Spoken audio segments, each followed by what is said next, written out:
Everybody's so afraid to say what they really think. And maybe that's because of cancel culture. Maybe that's because we've been told for the last 8 to 10 years, don't offend anybody. Or maybe, just maybe, people really don't have anything unique and interesting to say. So in today's video, I'll be discussing my thoughts on this and why saying what you really think to be true is actually one of the most impactful things that you can do, and why it's actually one of the things that the world really needs right now. So I really think a lot of this began with social media. You see, social media is a very fascinating thing because it's allowed us to be interconnected globally with people all across the entire world. And I think that's by and large a great thing. It has many positives. However, I don't think the human mind was meant to handle all of this communication. We evolved to live in tribes. Maybe our tribes had a few dozen people, maybe even upwards of a few hundred people, but that was it. Think about it. In your life, you probably encounter a few dozen people or a few hundred people every single day. And in terms of your relationships in modern times, you probably have relationships with a few dozen to a few hundred people. I'm not saying they're close friends or they're family members, but people you work with, people you go to school with, people you see on a daily basis or on a weekly basis at the grocery store or when you're running errands, all right? You have these relationships, couple dozen to maybe a couple hundred, but not millions or billions like are on the internet. And yet, here we are.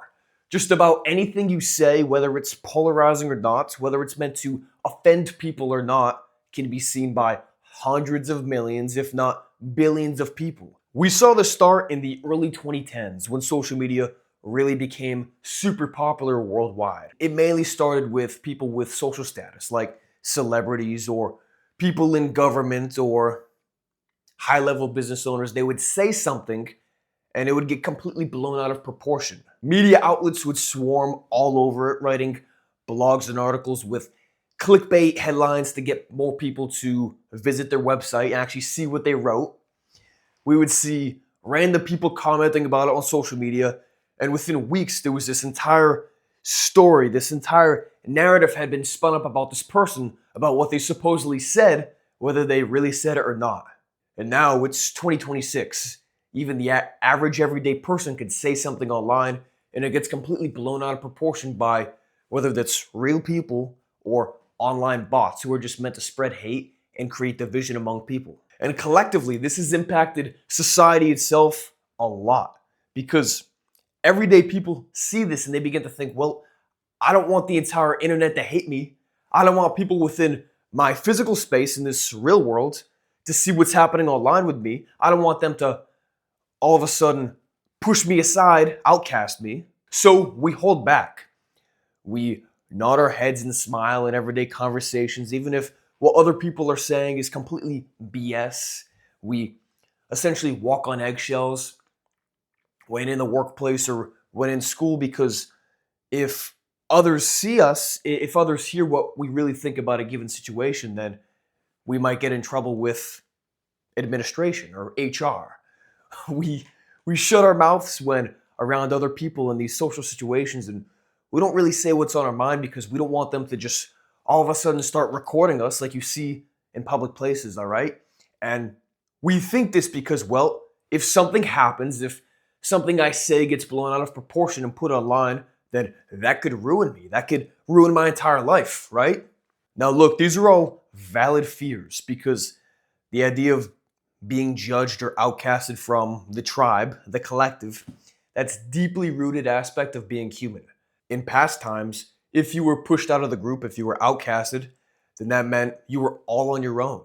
And if you were all on your own, then you didn't have resources to food and shelter and water and community because, well, as I said, tribes were very small back then. Now, of course, in modern times, that's not exactly the case. If you all of a sudden are kicked out of your friend group or you're fired from your job, you can just get new friends. You can get a new job. But the threat of being outcasted, the threat of being judged and cast aside is way scarier these days because we're exposed to so many more people online.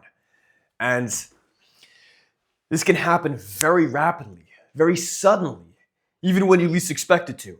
But I want you to keep something in mind. 95% of people you meet on a daily basis in the real physical world, they can hear your opinion about something and they might disagree, but they're not going to freak out. I know that it sounds false. It doesn't sound like that's really the case, because what we see online is the polarizing things, where we see the extreme ends of the spectrum, and we feel like there are people all around us online and in our physical world who are just going to shut us down and report us to HR and cast us aside. But no, it's really not the case at all. Now, of course, online, that's very different.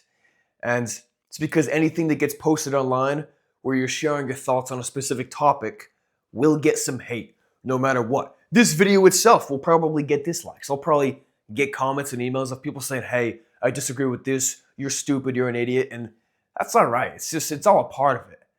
But this simply happens because there's a bigger pool of people who are seeing your ideas. They're seeing your opinions, whether that's in text form or video like this. You got to remember that the shelf life of media these days is so fast, all right? It's so short. So you could say something that gets a lot of hate on Monday. You get a lot of people sending you emails and text messages like, hey, I don't agree with this, you're wrong, yada, yada, yada. But then by Wednesday morning, everybody's forgotten about it. People are on to the next thing. In fact, I'd say by Monday night to Tuesday morning, because they'll see your post, they'll say, wow, this guy, this girl, whomever, I disagree, they're wrong, I don't like what they're saying.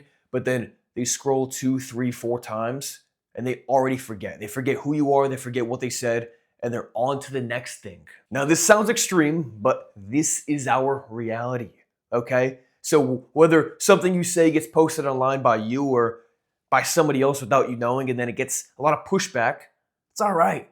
Don't stress out about it, because you can know that you said what was really on your mind. You shared your authentic opinions, and this has a much deeper impact than just shutting up.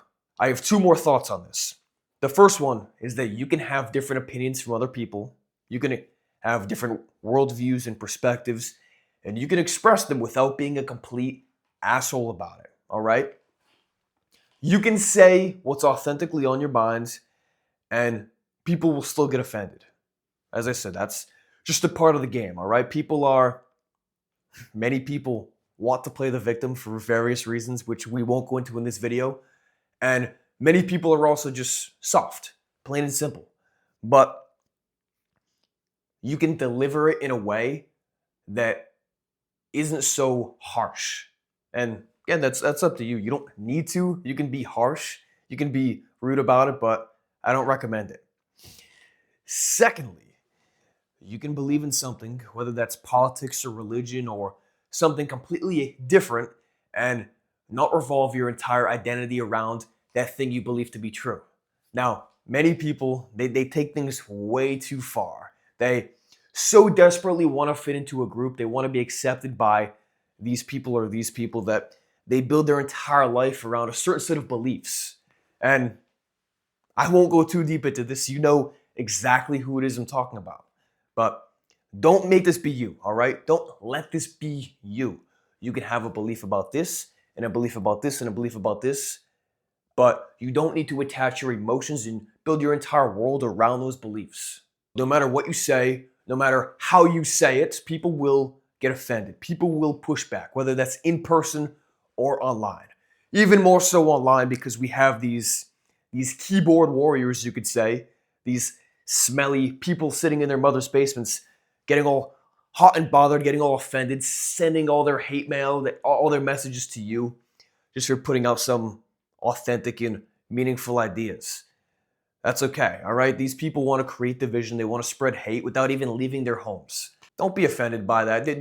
Don't be all hot and bothered by that. Don't let those people drain your energy. It's tough because the human mind tends to pay more attention to this negativity rather than the neutral events or the positive events. That's because of the negativity bias, which I've talked about in plenty of other videos. But yeah, just keep in mind that it's way more impactful to say what you really believe to be true. It's way more impactful to say your authentic version of the truth rather than holding back or lying, all right? Because when you're honest, when you're authentic, when you're unapologetic about the things you're saying, you attract your people, whether that's in person or whether that's online. Either way, you have a much larger impact. Don't forget that. So, those are my thoughts. Thank you for watching. I appreciate you and speak to you soon.